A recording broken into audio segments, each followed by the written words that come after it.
Selamat datang di Renungan Harian, di mana setiap hari kita diajak untuk merenungkan kehidupan dan menemukan cahaya dalam setiap langkah kita. Ayo kita mulai renungan hari ini dan temukan makna yang lebih dalam. Renungan Harian Selasa 25 Juni, Pekan Biasa ke-12.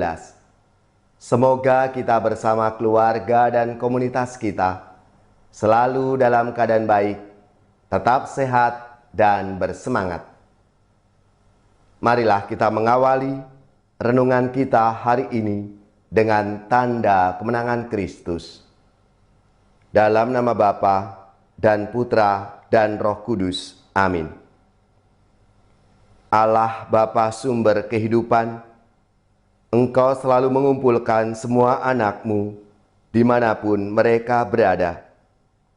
Semoga sabda-Mu yang akan kami dengarkan meneguhkan kami untuk hidup dalam kasih dan persaudaraan dengan semua orang, sebagaimana yang diteladankan oleh hamba-Mu Abram.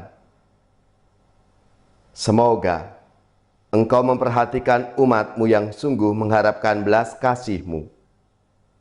Dengan pengantaraan Yesus Kristus Putra-Mu Tuhan kami, yang bersama dengan Dikau dalam persatuan Roh Kudus, hidup dan berkuasa Allah sepanjang segala masa. Amin. Dalam nama Bapa dan Putra dan Roh Kudus. Amin. Inspirasi kita hari ini dari Injil Suci menurut Matius, bab 7, ayat 6, dilanjutkan ayat 12 sampai 14. Dalam khotbah di bukit, Yesus berkata, "Jangan kamu memberikan barang yang kudus kepada anjing, dan jangan kamu melemparkan mutiaramu kepada babi, supaya jangan diinjak-injak dengan kakinya, lalu ia berbalik mengoyak kamu. Segala sesuatu yang kamu kehendaki supaya orang perbuat kepadamu, perbuatlah demikian juga kepada mereka." Itulah isi seluruh hukum Taurat dan kitab para nabi. Masuklah melalui pintu yang sesak itu, karena lebarlah pintu dan luaslah jalan yang menuju kebinasaan, dan banyak orang yang masuk melaluinya, karena sesaklah pintu dan sempitlah jalan yang menuju kepada kehidupan, dan sedikit orang yang mendapatinya. Demikianlah sabda Tuhan. Terpujilah Kristus. Saudari-saudaraku yang terkasih, sesudah merenungkan khotbah yang mendasari kehidupan para murid, penginjil mencantumkan beberapa pedoman singkat hidup beriman. Bila orang mau memasuki kehidupan yang sempurna, maka ia juga perlu bersedia berkembang bersama orang lain. Apa yang diinginkan dari yang lain mesti juga menjadi pedoman untuk mengembangkan dirinya sendiri. Jalan menuju kesempurnaan memang sempit, tetapi jalan sempit itu bisa ditempuh asalkan kita bersama Tuhan. Kendati sarana terbatas, namun Yesus menunjukkan bahwa keselamatan Allah tetap bisa ditemukan. Dan itu sudah dibuktikan oleh Santo Aloysius Gonzaga yang hari ini kita peringati bersama.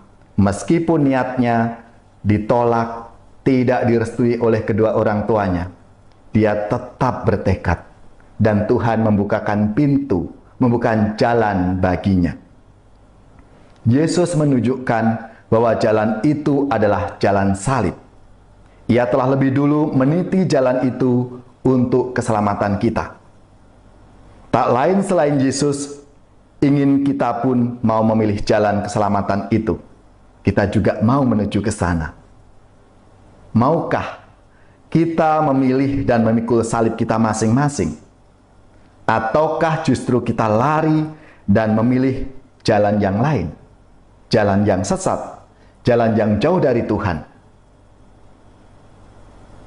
Maka marilah saudari-saudaraku yang terkasih, seturut teladan Santo Aloysius Gonzaga. Kita mohon rahmat Tuhan, supaya dalam pesiaran hidup kita ini, kita pun dimampukan untuk mencari jalan keselamatan dan menjadi saluran rahmat bagi sesama kita dalam kehidupan kita masing-masing. Ya Tuhan, curahkanlah Roh Kudus-Mu senantiasa dalam diri kami, sehingga kami mampu bertindak sesuai dengan kehendak-Mu dan membahagiakan sesama kami dalam kehidupan sehari-hari. Semoga saudara-saudari sekalian, keluarga-keluarga komunitas kita, orang-orang yang kita doakan, mereka yang sakit, yang menderita, seluruh tugas, belajar, pekerjaan, usaha, serta karya pelayanan kita, dibimbing, dilindungi, dan diberkati oleh Allah yang Maha Kuasa, Bapa dan Putra dan Roh Kudus. Amin.